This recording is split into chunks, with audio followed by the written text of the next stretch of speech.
Hi, my name's Amy, I'm a full-time illustrator and I'll be talking about digital marketing, going viral and making a living on social media. A little bit about me, I grew up in a very low income background. I'm one of 5 and it was to a single mother. I'm from a small town and nobody in my family went to uni, so to have ended up at uni was nothing short of a miracle. So just right off the bat, if anybody is watching this and thinking that entrepreneurship is not in the blood, it's not in mine either, believe me, but alas, we prevail. So through pure grit and determination, I made it to uni, but I lacked confidence in my BA because I could see that my work was quite different to my peers. Halfway through my second year was the first lockdown, and all of a sudden I had no one to compare myself to and a hell of a lot of time on my hand. So I started posting whatever I wanted to on my Instagram account, which at the time had 200 followers.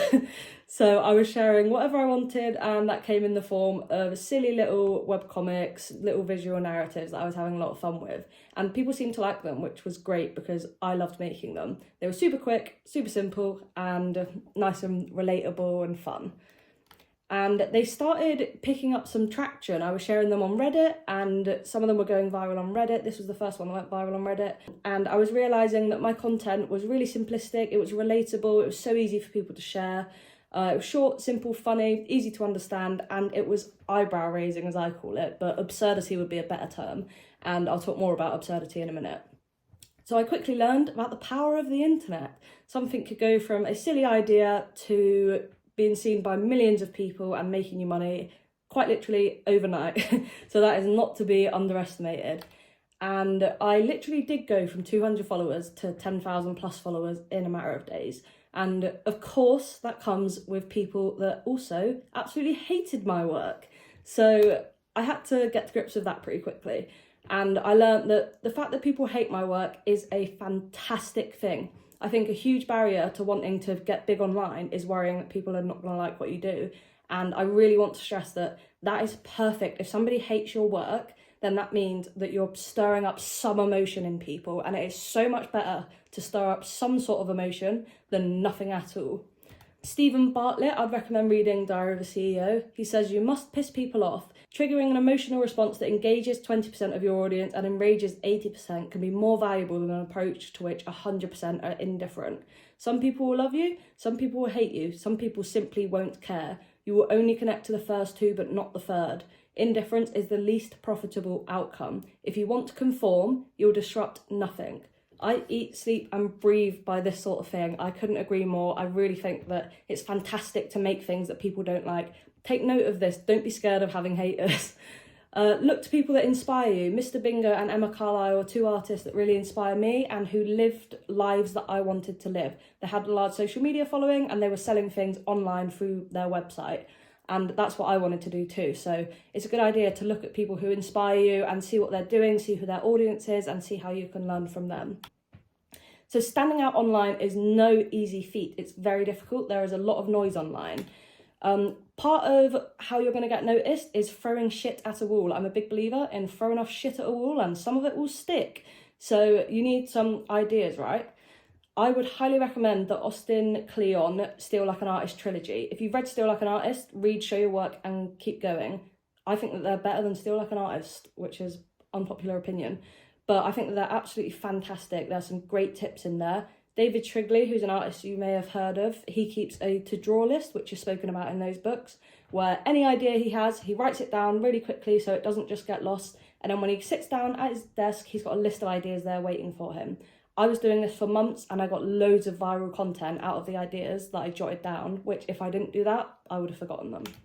Absurdity captures attention. Crazy stuff goes a long way online. Be weird. There's science behind this. I've read many a boring study about how all of this works, but if someone sees something that is average, they'll move on. If something sees something that's a bit skew-iff, they will stop, they'll pay attention to it, which is great, not only for getting your brand recognised, but also for the algorithm. People are looking at your content for longer. That is exactly what you want. We can look at some famous examples of viral digital marketing. The Cadburys Gorilla advert is a fantastic example. If you don't know it, you're far too young, but it is essentially a person in a gorilla suit playing the drums. That's the advert for Cadburys. There's no chocolate in there, totally unrelated to the brand. but it was absolutely massive. It was one of the most successful advertising campaigns that they've ever done. The director of that advert said, you need to feel like there's humanity there. If it feels like there's a corporation, the outcome is terrible. The stuff that makes you send it to your friends, usually it's because there's somebody that looks like they were having fun. So when you're posting things online, don't make it polished. Just chuck stuff out there. You don't want it to look overproduced. You want it to look like a human made it and a human is having fun.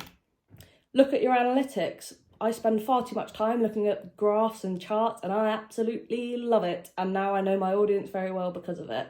So spend a lot of time looking at your Instagram analytics, your Facebook analytics. Make work that is shareable. Relatable equals shareable. If something's relatable, people will share it. They want to see themselves in your work. People love babies, animals, and cute things. Tap into those 3 things and you'll start getting people sharing your work. Building a following. Your followers are going to convert into customers. My followers convert into customers. So building a following is hugely important. If you haven't got TikTok, as soon as this ends, download it. TikTok is so important if you're building a business today. And just start posting. The fantastic thing about TikTok is you can post up to 5 times a day on there. You can throw shit at a wall on TikTok. Use it as a place to experiment. Nothing matters there. If your video gets 100 views, whatever, it's fine. Making money on Instagram. There's a few ways to do this. There is partnering with brands, commissions, sponsored posts, affiliated links, live streams, badges. I don't really do any of that stuff. I just link people to my online shop. So I've got an online shop on Squarespace. My followers, like I said, turn into customers. So everything that I post online is technically an advert for my online shop. So that is how I make most of my money. Making money on TikTok. This is huge. You can get paid for views on TikTok in their creator rewards program. They keep changing the name, but I think this is what it's called right now. To be a part of this, you need 10,000 followers, 100,000 views in the last 30 days. You need to not be a business account. Do not be a business account on TikTok, be a personal account. And your videos need to be over a minute long. These things sound really difficult. They're not difficult. On TikTok, anything goes viral. Like I was saying, if you're throwing enough shit at a wall on TikTok, something's going to go viral. You're going to meet these criteria super easily. Don't worry about it. This is an example of one video that I posted of me finding a dead bird in my air vent. And in a matter of days, I made £5,921 on this one video, just through views. If that's not going to convince you, I don't know what will. So my income, let's talk actual money. This is taboo, but when I was watching things like this, I wanted people to say exactly how much money they were earning, not just hint towards it. So I'm going to tell you exactly how much money I've made in the past few years. Shoot me. So in 2021, I made £6,427. This was in my second year of my bachelor's. In 2022, I made £5,780. This was in my third year of uni. As you can see, it's less than the year before. I think it was this year that I won the Dragon's Den as well, so I was expecting big things for the following year. And then in 2023, I earned £3,512, and I was really disappointed in this. Like, to see it going down every year is obviously not what you want to see. In 2023, I was finishing up with my master's, so I didn't have much time to spend on my business, but I was obviously worried about this. On finishing my master's, I had to decide whether to give up or keep it as a side hustle, or go all in on my business, full time on my business, because I was leaving my master's. My contract at my real job was finishing. So at this point, it was get a real job full time or go all in on my business. And I decided to go all in on my business because even though I have watched my numbers steadily decline over the previous 3 years, I knew that if I was putting my time into this properly, I can make it work. This is a viable business. So from August last year, I have been full time in this, and this is what I have made. £22,453 I've made in 2024, and that's not even the full year. I've still got 1 month to go till it's a full year, so it'll go up a little bit. But look at that jump. Look what happened when I went into this full time. So if you're struggling, if you're thinking of giving up, if you're seeing your numbers go down, look at this. It's crazy. I put this together for this video, and I've just been looking at this graph all day thinking, oh my God, can you imagine that I gave up in 2023? So stick to it. Who knows what's around the corner? This is the percentage of my income where the money's come from. So 61% was from my online shop, 31% was from the TikTok Creator Fund, so being paid for views. 5.6% was for commissions. I don't really do commissions. There was just one job that I took once this year. And then Etsy was 1.1%. I don't drive any traffic to my Etsy. I like having everything go to my Squarespace. So the key takeaways are: experiment. You are an entrepreneur. You're not just an artist. You're an entrepreneur and you do belong in business spaces. Download TikTok immediately. Stop overthinking, just post, throw shit at a wall.